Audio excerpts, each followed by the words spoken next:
Hey guys, welcome back. I thought I'd go ahead and do a little haul video from a couple mail calls I got in the past couple of weeks. Excuse me.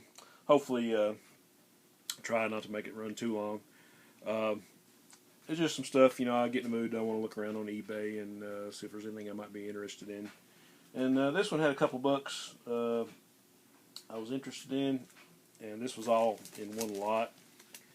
Uh, but it was just a few bucks, and it was really cheap. So I'll go ahead and pick this one up on eBay.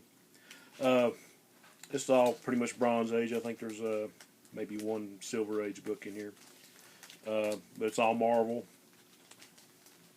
First one, uh, I haven't got a whole lot of this title, but I went back and read the ones that I do have, and this is really a well written series, and the art is pretty nice too. And this issue is by someone named June Brigman. I'm not really familiar with her. Maybe somebody else can tell me some more about her. But as far as like a really being really well written, Louise Simonson did a great job on this title. It's Power Pack number 12. This one guest starring the X-Men. Already kind of leafed through it, and I really enjoyed the art in it. It's pretty good, and the story, like I say, was great. A couple of these are ones I already had, but they were in the lot, so I was what the heck. This is Marvel Premiere number 31, featuring Wood God with a great Jack Kirby cover.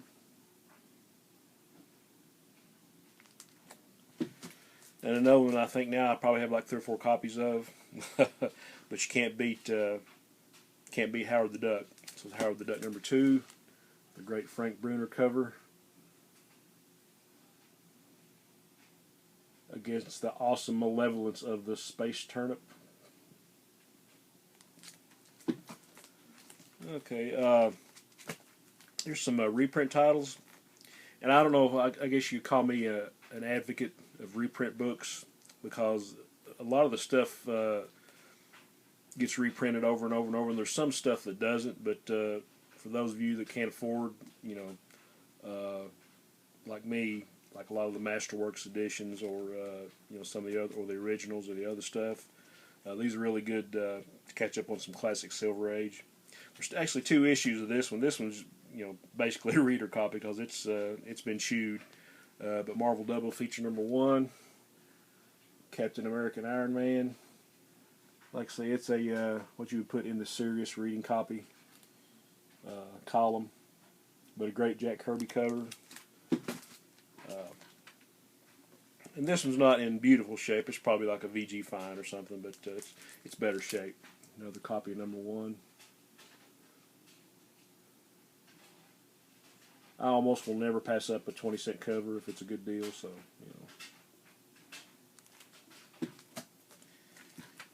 Okay, and some more reprint books. This is basically Reader, but I've already got this one. Marvel Super Action number 1. Somebody's blackened out Cap's face,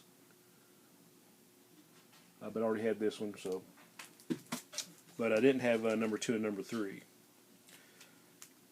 More great Jack Kirby covers, great reprints.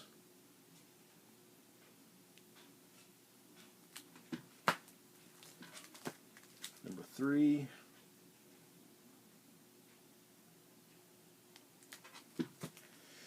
And I think this is I already have this one because I have the whole run of this series. Marvel feature number 8, featuring Ant-Man. I think this has got some great Jim Starlin art in it. And last but not least, another one of these square-bound books that I'm so infamous for. Marvel Collector's Item Classics number 19. Basically a reader. It's got some tape on it and got a few rips and whatever, but otherwise, great reprints, great art. Got some Steve Ditko Doctor Strange, and probably some Don Heck, Gene Colan Iron Man, and Kirby Fantastic Four. Okay, this other one a book that I wanted for quite a while. There was only 2 issues, and it's just one of those little oddball titles. I know some other guys have this. I think Hippie has these 2 issues, but I had number 2. I didn't have number 1. This is something from DC in the Silver Age. Brother Power the Geek, number 1. Pretty decent shape. It's got a little crease at the top, but not too bad. And this was all done by Joe Simon. Pretty quirky little book, but happy to have it in the collection. I always like this cover. Another book I've been wanting for a while. I still want to upgrade this one, but I found a really good deal on it. Beautiful painted cover by Don Newton. Last issue of this series, actually, The Phantom, number 74. Interior art by Newton also. This is probably like maybe a fine minus. Got a couple issues on the spine, but overall not too bad. This is really an iconic looking cover here. Okay, the last little thing I got, I'm a big fan of the black and white stuff from the 70s, magazines. I had a couple issues, but I found a lot for sale for a really good price from Gary Dolgoff Comics, eBay store he has. And let's see if I can put them in order here.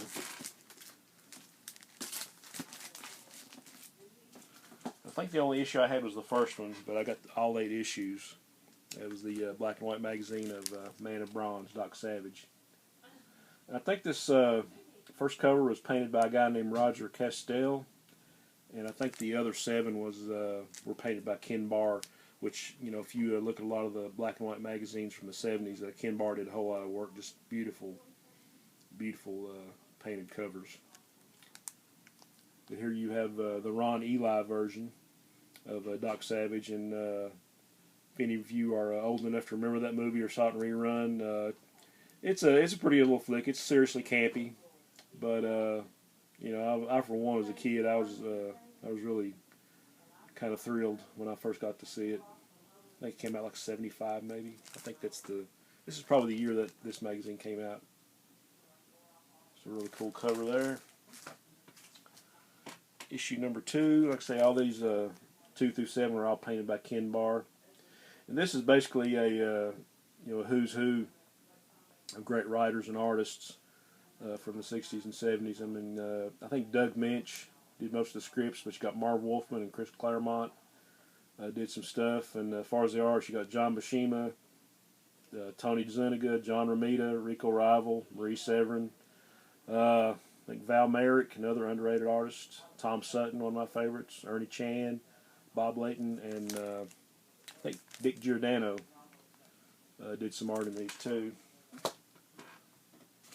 Some of the stuff I think were like pin-up pages, but great art nonetheless. Another great painted cover on number 3.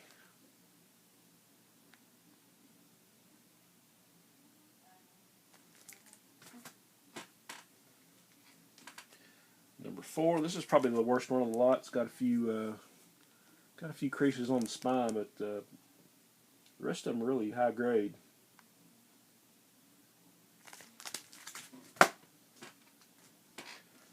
Number 5. Another beautiful piece of art on the cover. Love the colors in this.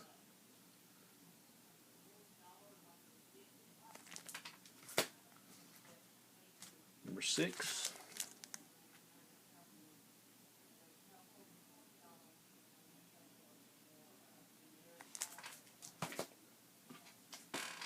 For the most part, these are pretty affordable. Like I said, I got a good deal on this one because it was in a lot. But for fans of the black and white format, which I am a big one, these are really nice. Number 7. It's got a little ding here, but not too bad. And last issue, number 8.